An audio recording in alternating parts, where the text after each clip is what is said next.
Awalnya kayak merasa pusing gitu, kayak oleng, Ya. terus kayak mulai agak mual rasa. Oh, mual tadi ya. Iya, cuman masih ditahan-tahan dari kemarin, tahan-tahan terus karena memang banyak pekerjaan gitu. Ternyata nggak bisa terus ditahan lagi. Jadi kapan ini pas dropnya? Tadi jam berapa ya tadi? Sekitar jam 9 Oh, kayaknya. pagi ya. Kemarin ya? Kemarin atau kemarin? Hari ini. Hari ini. Iya. Berarti tadi masih dalam proses penghitungan SARA atau bagaimana itu? Sudah pengepakan logistik. Oh, sudah pengepakan logistik ya. Oke. Jadi kita sendiri ini sebagai apa dia? Jadi PPS. Oh, PPS di Di Mangkoso. Oh, di Kelurahan Kelurahan. Mangkoso ya? Iya. Terus bagaimana penanganan dari pihak puskesmas sendiri?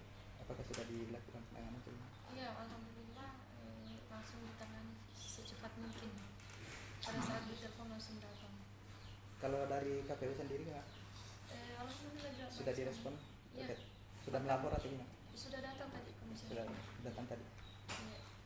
Ini baru tahun ini tugas sebagai KPPS atau memang sebelumnya sudah pernah bertugas? PPS, Pak. Iya, PPS. Iya, baru tahun ini. Oh, baru tahun ini. Mungkin kecapean ya, kaget ya. Iya.